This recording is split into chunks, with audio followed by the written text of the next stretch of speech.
조선 왕조 500년 역사상 단 한 번도 경험하지 못했던 기묘한 사건이 있습니다. 보강의 총애를 한 몸에 받으며 왕실의 핵심 브레인이었던 한 천재 과학자가 호련히 사라진 미스터리죠.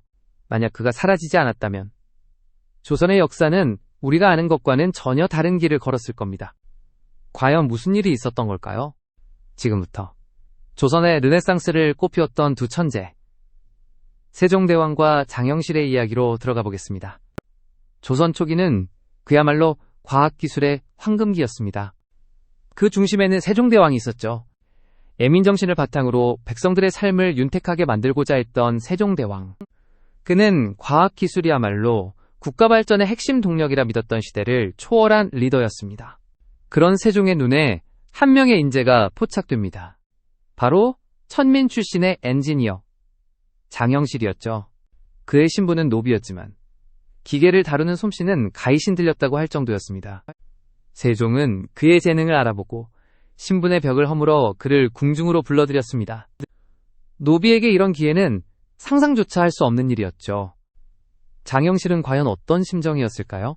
그는 자신의 모든 것을 바쳐 세종의 기대에 부응했습니다. 낮밤 가리지 않고 연구에 몰두했죠. 그렇게 탄생한 것이 바로 스스로 시간을 알리는 자동 시계자 경로입니다. 세계 최초의 강우량 측정기, 치구기도 그의 손에서 만들어졌습니다. 하늘의 움직임을 정교하게 파악했던 천문관측기, 혼천해 또한 그의 역작입니다. 백성들도 쉽게 시간을 알 수 있도록 만든 해시계, 앙불구는 어떤가요? 두 사람의 시너지는 그야말로 폭발적이었습니다. 세종은 장영실을 절대적으로 신뢰했죠. 그의 등용은 단순히 개인의 성공을 넘어 조선사회에 큰 울림을 주었습니다. 능력만 있다면 누구든 기회를 얻을 수 있다는 희망을 심어주었으니까요.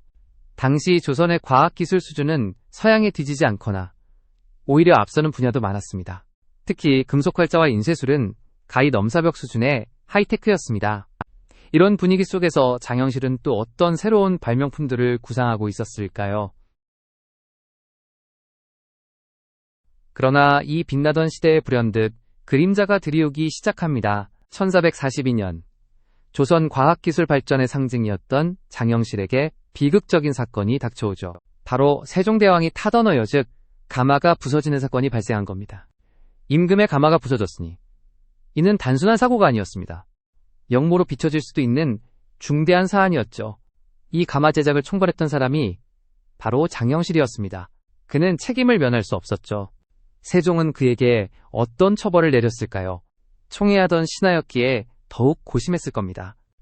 결국 장영실은 파직되어 모든 관직을 잃고 궁 밖으로 쫓겨나게 됩니다. 그 후 그는 역사 속에서 호련히 사라집니다. 다시는 그의 이름이 기록에 등장하지 않습니다. 그의 갑작스러운 퇴장은 과연 단순한 파직 때문이었을까요? 아니면 다른 숨겨진 이유가 있었을까요? 일각에서는 천민 출신이 과도하게 높은 관직에 오르는 것에 대한 보수 세력의 질투와 견제가 작용했을 것이라 추측합니다. 세종대왕은 어쩌면 그를 보호하기 위해 어쩔 수 없는 선택을 했을지도 모릅니다.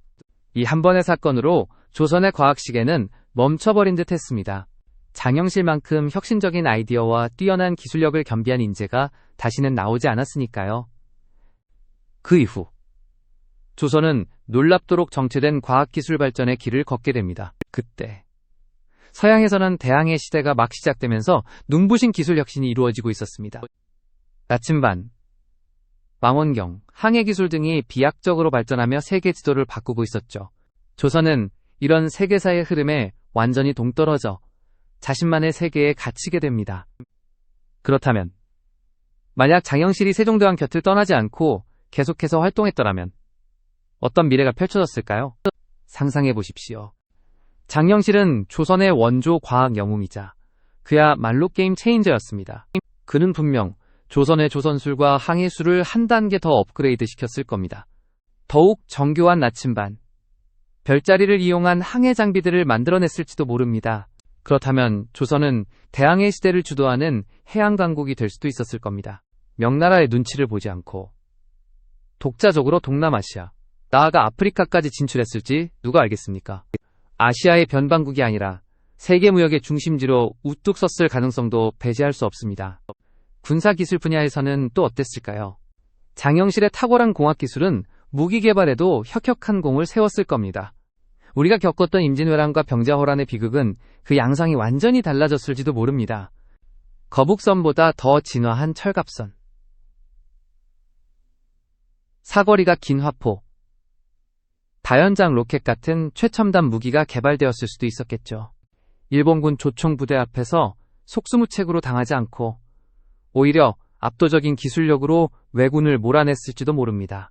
병자호란 때도 마찬가지입니다. 강화도에 틀어박혀 고통받지 않고 강력한 방어 시스템으로 청나라를 물리쳤을 겁니다. 농업 생산력도 빼놓을 수 없죠.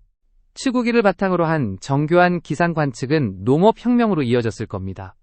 수차와 같은 관계시설, 개량된 농기구는 생산량을 폭발적으로 늘려 백성들의 삶을 윤택하게 만들었겠죠.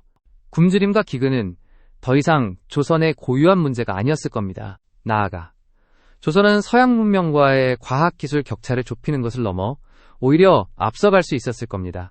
장영실의 천재성이 계속 빛을 발했다면 조선의 왕실연구소는 전 세계 학자들의 메카가 되었을지도 모릅니다. 동서양의 과학자들이 서로의 지식을 교류하고 새로운 발명품을 함께 만들어내는 꿈같은 일이 가능했을까요?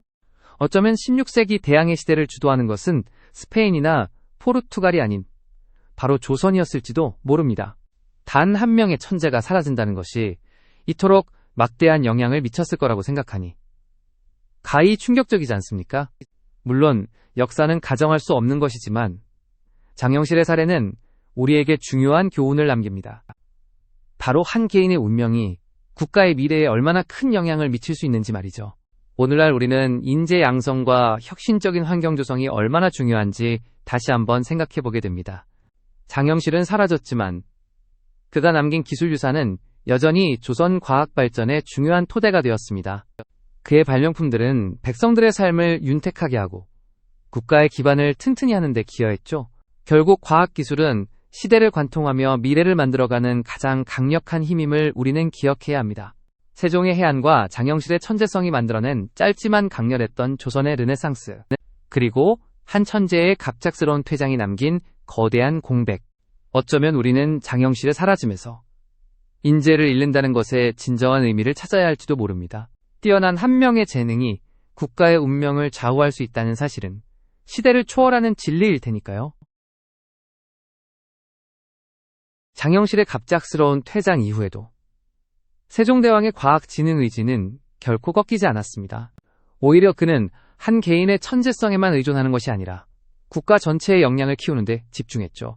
세종은 신분 고하를 막론하고 재능 있는 인재들을 발탁하고 지원하는 시스템을 더욱 공고히 했습니다. 집현전을 중심으로 한 학문 연구는 물론 실용기술 개발에도 끊임없이 박차를 가했죠. 농업 생산성 향상을 위한 연구는 백성들의 삶과 직결되는 가장 중요한 과제였습니다. 가뭄과 홍수, 흉년은 늘 백성들을 괴롭혔고 안정적인 식량 공급은 국가의 근간을 흔드는 문제였으니까요. 이에 세종은 농사직설 편찬을 지시했습니다. 이는 조선의 실정에 맞는 농업기술과 경험을 집대성한 최초의 농서로 단순한 지식의 나열이 아닌 현장 중심의 실용적 지혜를 담고 있었죠. 전국의 농부들을 직접 찾아다니며 그들의 생생한 경험과 지식을 수집하고 이를 이론적으로 체계화하는 지난한 과정을 거쳐 탄생한 농사직설은 조선 농업 발전에 지대한 공헌을 했습니다. 농사직설은 토양관리, 파종시기, 작물 재배법, 시비법 등 농업의 모든 과정을 과학적으로 접근했습니다.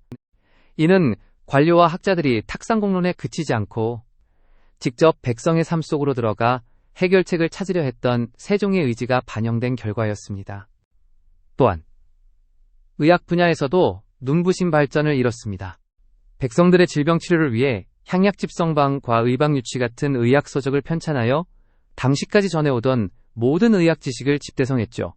특히 향약집성방은 중국 의학에 의존하지 않고 조선 땅에서 나는 약재를 활용하여 질병을 치료하는 방법을 모색한 점에서 그 의미가 큽니다. 이는 자주의식을 바탕으로 한 실용적인 과학정신의 발현이었습니다. 세종은 이 모든 지식이 널리 보급되고 활용될 수 있도록 인쇄술 발전에도 지대한 관심을 기울였습니다. 금속 활자 주조 기술을 개량하여 더욱 정교하고 효율적인 인쇄를 가능하게 했죠. 그 결과 수많은 서적들이 인쇄되어 보급될 수 있었고, 이는 지식의 확산과 학문의 발전을 촉진하는 결정적인 역할을 했습니다. 지식은 특정 계층의 전유물이 아니라 백성을 위한 도구가 되어야 한다는 세종의 철학이 구현된 것이죠. 이렇듯 다양한 분야에서 펼쳐진 과학기술 진흥 정책은 궁극적으로 백성들의 삶을 윤택하게 하고 국가의 기반을 더욱 튼튼히 하는 데 기여했습니다. 그리고 이 모든 노력의 정점에는 또 하나의 위대한 업적이 기다리고 있었습니다. 바로 한글 창제입니다. 세종은 백성들이 자신들의 생각을 글로 표현하지 못하고 법의 옳고 그름을 스스로 판단하지 못하는 현실에 깊은 연민을 느꼈습니다. 당시 사용되던 한자는 배우기가 어렵고 복잡하여 소수의 지배층만이 향유할 수 있는 문자였습니다.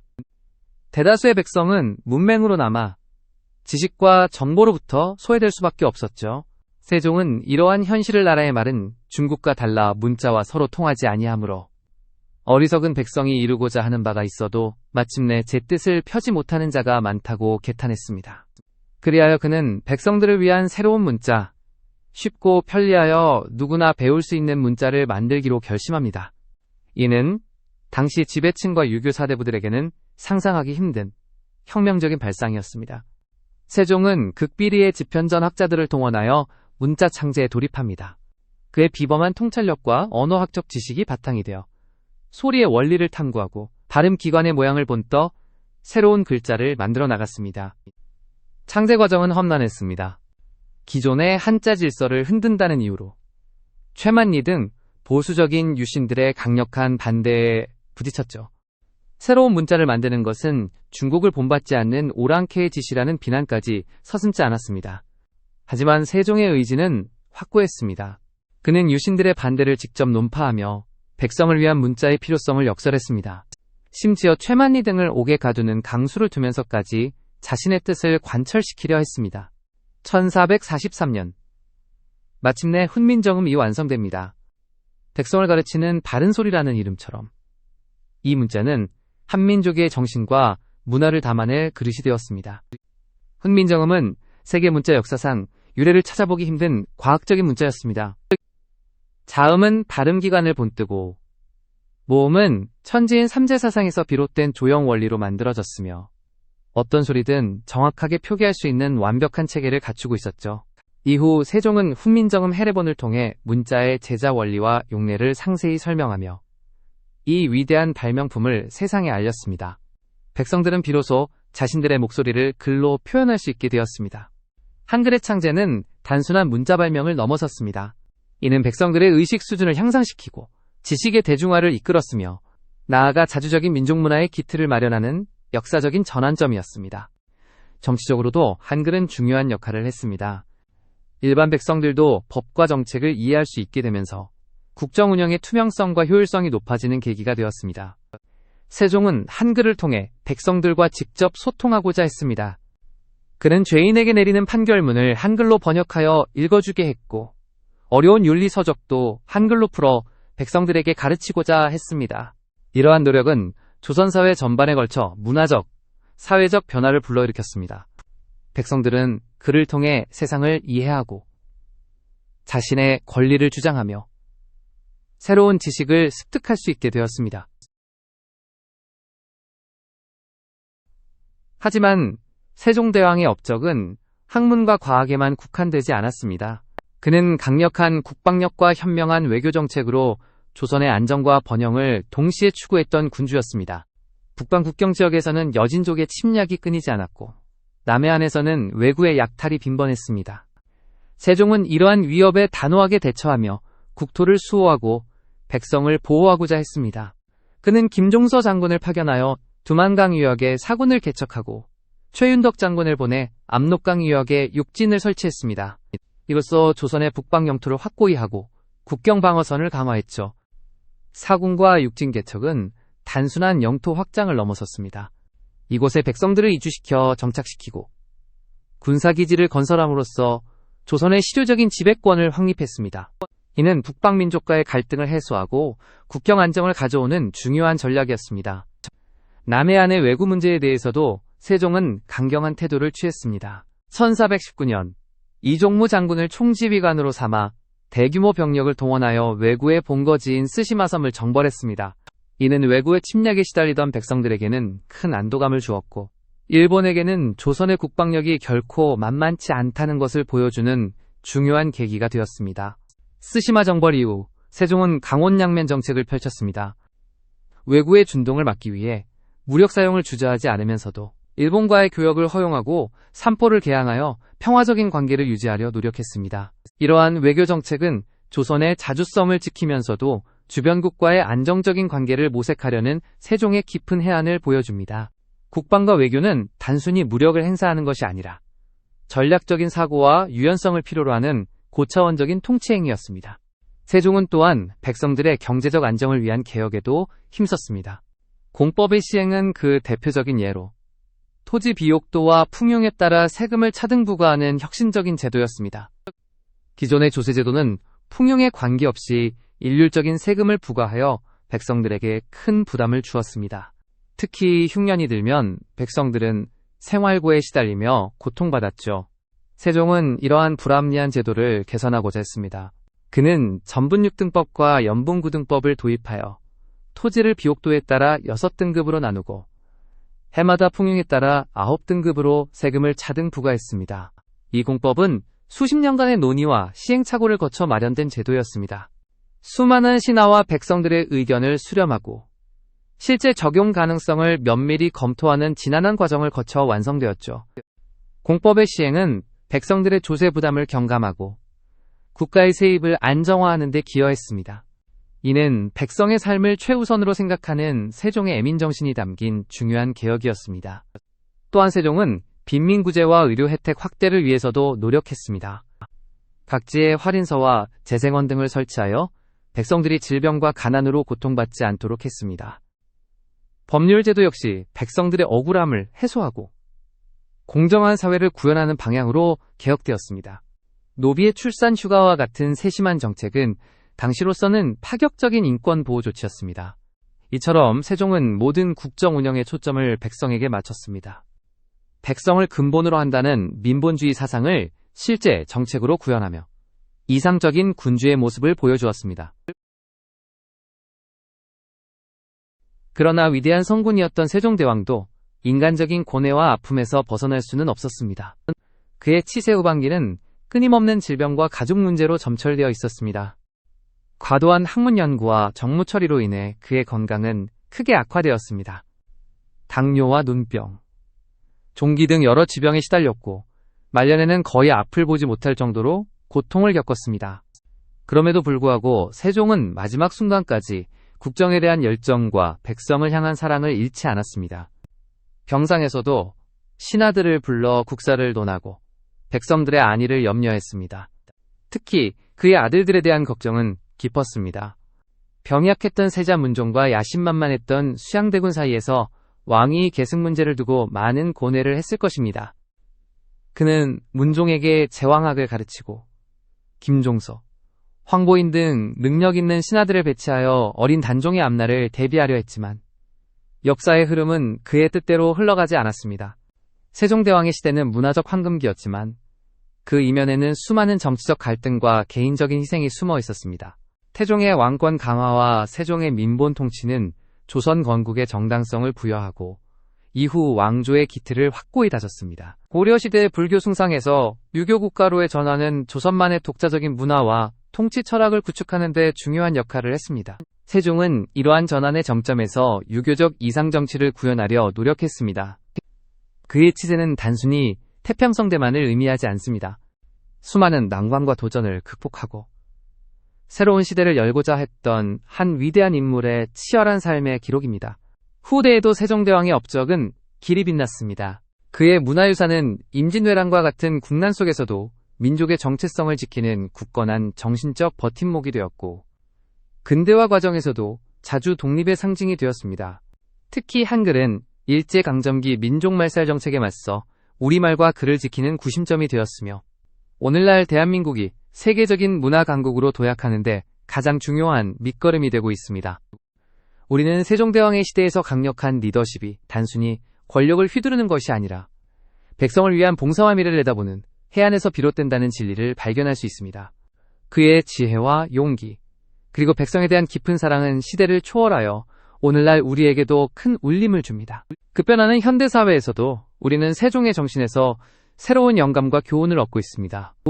기술 발전의 중요성과 인재 양성의 필요성, 그리고 소통과 이해를 바탕으로 한 사회 통합의 가치는 세종시대와 현재가 공유하는 중요한 화두입니다.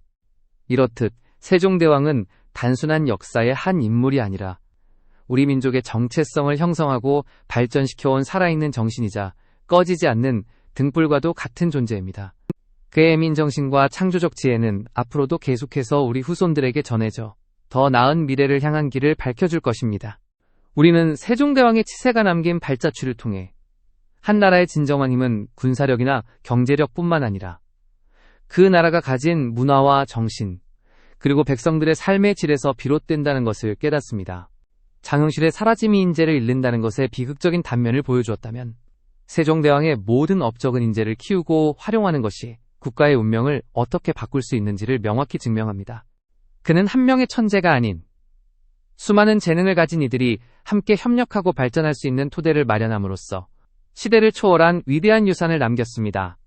이는 오늘날 우리가 미래 시대를 준비하며 어떤 리더십이 필요한가를 고민할 때 가장 먼저 돌아봐야 할 역사적 본보기가 될 것입니다. 세종대왕의 정신은 단순히 과거의 이야기가 아닙니다.